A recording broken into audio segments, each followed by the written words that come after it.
Hello friends, welcome to recap 10M। आज हम आपके लिए लेकर आए हैं एक एक्शन फैंटेसी मूवी को जिसका नाम है किंग आर्थर। मूवी की शुरुआत में हमें दिखाया जाता है कि मॉड्रिक एक पावरफुल मैजिशियन यानी जादूगर है जिसके पास बहुत सारे मॉन्स्टर क्रिएचर और पावरफुल वेपन्स हैं और ये पूरी दुनिया पर हुकूमत करना चाहता है। इसीलिए ये एक एक करके सभी राज्यों को हराकर कब्जा कर लेता है और अब इसका सामना किंग यूथर से होता है। रॉड्रिक इन पर भी हमला कर देता है। ये बहुत ही पावरफुल है। किंग यूथर के सिपाही भी इसके सामने नहीं टिक पाते। किंग यूथर के पास एक जादुई तलवार है और ये रॉड्रिक को हराने के लिए उसके मैजिकल टावर में जाता है जहां इसके सिपाही को पावर्स मिलती हैं और वहां रॉड्रिक भी होता है। किंग यूथर उसे तलवार से मार देते हैं और साथ ही उस मैजिकल टावर को भी तोड़ देते हैं जिससे ये जंग जीत जाते हैं। इसके बाद किंग यूथर का भाई बगावत पर उतर आता है और वो अपनी सेना से साम्राज्य पर हमला बोल देता है क्योंकि ये राजा बनना चाहता है। वर्टिकन जानता है कि किंग यूथर के पास एक जादुई तलवार है, इसलिए ये जादू का इस्तेमाल करके अपनी बीवी का बलिदान दे देता है जिससे वो एक डीमन बन जाता है ताकि वो राजा को हरा सके। इधर किंग यूथर को भी अपने भाई के इरादों का पता चल जाता है, इसीलिए वो अपनी बीवी और बच्चे को इस महल से निकालने की कोशिश करते हैं। लेकिन इसी बीच वहाँ डीमन आ जाता है जो रानी को मार देता है। किंग यूथर किसी तरह अपने बेटे को नाव में बिठा देते हैं और ये उस डीमन से लड़ने की कोशिश करते हैं जो बहुत पावरफुल है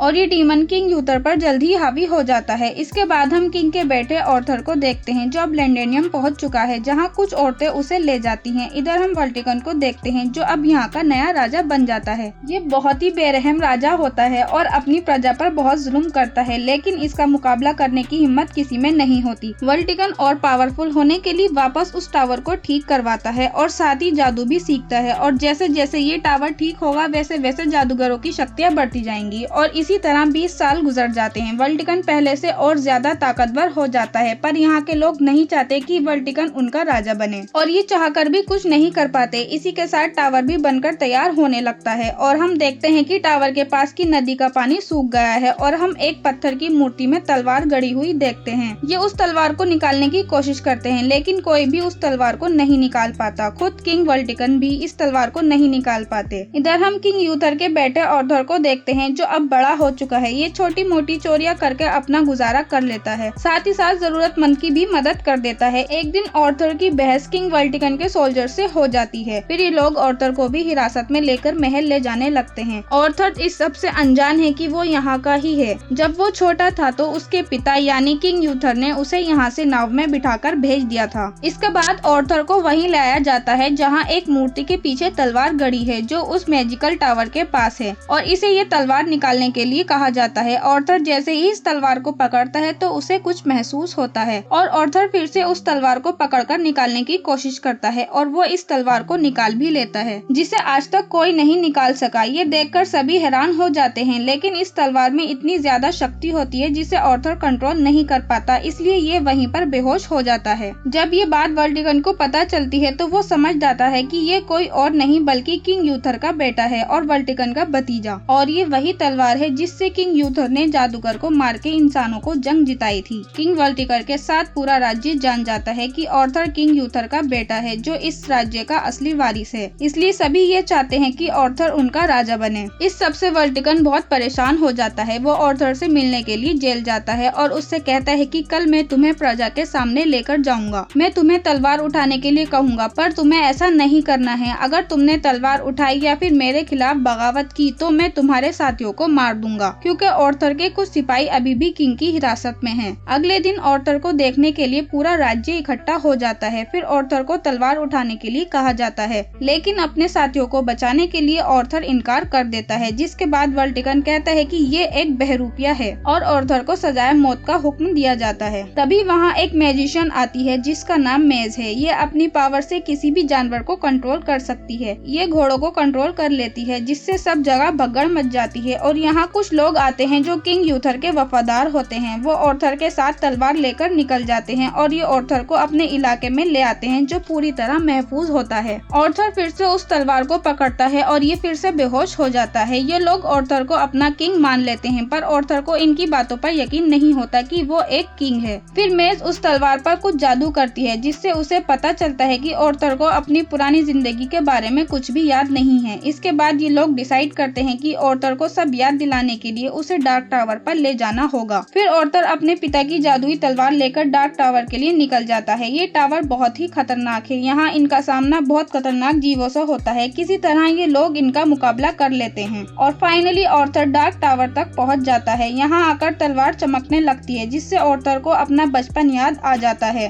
कि कैसे उसके अंकल वर्टिकन ने उसके पेरेंट्स को मारा और कैसे उसके पिता किंग यूथर ने ऑर्थर की जान बचाने के लिए अपना बलिदान दे दिया, क्योंकि जब किंग यूथर अपने भाई से लड़ रहे थे तो वो समझ गए थे कि ये उसका सामना ज्यादा देर तक नहीं कर पाएंगे। इसीलिए उन्होंने अपनी जादुई तलवार को ऊपर हवा में उछाला और ये उसके नीचे आ गए और वो तलवार जैसे ही इनकी बॉडी में घुसी तो ये पत्थर की मूर्ति में बदल गए और ये मूर्ति पानी के अंदर चली गई, जिस वजह से वर्टिकन को वो तलवार कभी नहीं मिली। सब याद आने के बाद ऑर्थर तलवार को चलाना सीखता है। इसके बाद मैस इसे बताती है कि पहले जादूगर और आम लोग एक साथ रहा करते थे। फिर वर्टिकन ने इनके बीच लड़ाई करवाई और खुद एक जादूगर से मिल गया क्योंकि वो राजा बनना चाहता था। उसने तुम्हारे पिता के खिलाफ जादूगर को भड़काना शुरू कर दिया और फिर जादूगर ने डार्क टावर से शक्तियाँ लेकर तुम्हारे राज्य पर हमला कर दिया, पर तुम्हारे पिता ने उस जादुई तलवार की मदद से उन्हें हरा दिया और वो टावर भी तोड़ दिया, पर वर्टिकन उसे पूरा करने वाला है। अगर एक बार वो टावर पूरा हुआ तो उसे इस तलवार से भी नहीं रोका जा सकता। तुम्हारे पिता ने इस तलवार को अपने खून से जोड़ दिया था। सिर्फ तुम्हारे वंश के लोग ही इस तलवार को कंट्रोल कर सकते हैं और इसी वजह से उस तलवार को कोई भी उस पत्थर की मूर्ति से नहीं निकाल पाया। इसके बाद ऑर्थर को जंगल में कुछ और लोग भी मिलते हैं जिसे ये बताता है कि मैं ही तुम्हारा राजा हूँ। फिर ये लोग भी इसके साथ हो जाते हैं। फिर ये लोग उस शिप को तबाह कर देते हैं जिसमें टावर को बनाने का सामान आ रहा होता है। इसी के साथ ये किंग वर्टिकन के महल में भी आग लगा देते हैं। ये किंग वर्टिकन को भी मारना चाहते हैं। ये एक प्लान बनाते हैं, पर किंग वर्टिकन को इनके प्लान के बारे में पहले से ही पता चल जाता है, इसलिए वर्टिकन ने अपनी जगह किसी और को भेज दिया था। ऑर्थर को कुछ गड़बड़ लगती है, इसलिए ये अपने साथी को तीर चलाने से मना कर देता है, लेकिन ये तीर चला देता है जिससे किंग के लोग अलर्ट हो जाते हैं और ये ऑर्थर के साथियों को पकड़ लेते हैं। वर्टिकन ऑर्थर के एक साथी से कुछ जानने की कोशिश करता है जो ऑर्थर का काफी अच्छा दोस्त भी होता है, लेकिन ये उसे कुछ नहीं बताता, इसलिए वर्टिकन इसे मार देता है। इस सबसे ऑर्थर को बहुत गुस्सा आता है। इसके बाद ये अपने बाकी बचे हुए साथियों को एक महफूज जगह ले जाता है और इस हादसे से ऑर्थर काफी दुखी हो जाता है, इसलिए वो अपने पिता की जादुई तलवार पानी में फेंक देता है। पानी में हम लेडी ऑफ द लेक को देखते हैं जो तलवार के साथ ऑर्थर को भी नीचे खींच लेती है और उसे भविष्य की एक झलक दिखाती है जो बहुत ही खौफनाक होती है। चारों तरफ सिर्फ तबाही ही होती है। Lady of the lake Arthur से कहती है कि अगर तुमने किंग वर्टिकन को नहीं रोका तो भविष्य में दुनिया ऐसी होगी। तुम्हारी जिम्मेदारी है कि तुम अपने राज्य की हिफाजत करो, वर्टिकन को हराओ और भविष्य को बचाओ। अब ऑर्थर को भी अपनी जिम्मेदारी समझ आ जाती है और जंगल में कुछ लोग ऑर्थर को मिलते हैं जो इसे बताते हैं कि तुमने जो किया उसकी वजह से फिर से सभी लोग तुम पर भरोसा करते हैं। वो चाहते हैं कि तुम ही राजा बनो। ऑर्थर वापस अपने लोगों के पास जाता है। फिर यहाँ किंग वर्टिकन के कुछ लोग भी आ जाते हैं। ये बताते हैं कि तुम्हारे जिस दोस्त को वर्टिकन ने मारा था उसका बेटा और मेज हमारे पास है। अगर तुम चाहते हो कि वो जिंदा रहे तो तुम्हें सरेंडर करना होगा। ऑर्थर अपने साथियों को बचाने के लिए वो जादुई तलवार दे देता है और कहता है कि तुम्हें मेरे साथियों को छोड़ना होगा। मैं कल सुबह खुद को तुम्हारे हवाले कर दूंगा। इसके बाद किंग वर्टिकन के लोग वो तलवार उसके पास ले जाते हैं, जिसे देखकर ये बहुत खुश हो जाता है क्योंकि ये जानता है कि इस तलवार की शक्तियों के बिना ऑर्थर इसको कोई नुकसान नहीं पहुंचा सकता। इसीलिए ये मेज को आजाद कर देता है। मेज अपना एक सांप ऑर्थर के पास छोड़ देती है उसकी हिफाजत के लिए। इसके बाद ऑर्थर महल में जाता है वर्टिकन से मिलने के लिए, पर किंग वर्टिकन का प्लान कुछ और ही होता है। ये उसके पिता किंग यूथर की तलवार से ऑर्थर को ही मारना चाहता है, पर इससे पहले ये ऑर्थर को कुछ नुकसान पहुंचाता। मेज अपनी पावर की हेल्प से वहाँ बहुत बड़े बड़े सांप भेज देती है जो वर्टिकन पर हमला कर देते हैं। उससे बचते हुए वर्टिकन उस तलवार से एक सांप को मार देते हैं और तलवार एक पिलर में घुस जाती है जिससे वो चाहकर भी नहीं निकाल सकता।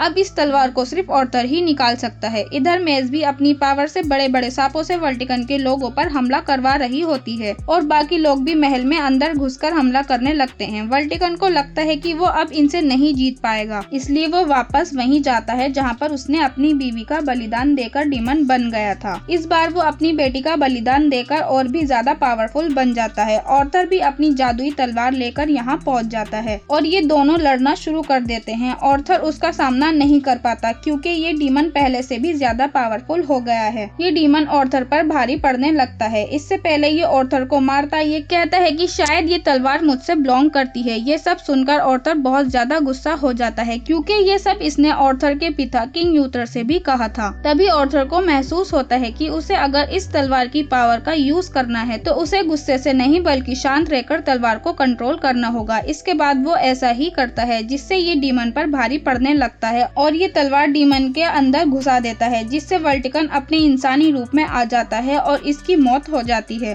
और फिर टावर में भी धमाका हो जाता है। इसके बाद राज्य में पहले की तरह शांति हो जाती है। ऑर्थर भी अब यहाँ का नया राजा बन जाता है और एक बार फिर से जादूगर और इंसानों के बीच सुलह हो जाती है। मेज ये सब दूर से देख रही होती है। उसने तलवार को उसके असली हकदार के पास पहुँचा दिया था और इसी के साथ मूवी का एंड हो जाता है। वीडियो अच्छी लगी हो तो लाइक करो, कमेंट करो, सब्सक्राइब करो हमारे चैनल को। हम मिलते हैं आपसे नेक्स्ट वीडियो में। तब तक के लिए बाय बाय।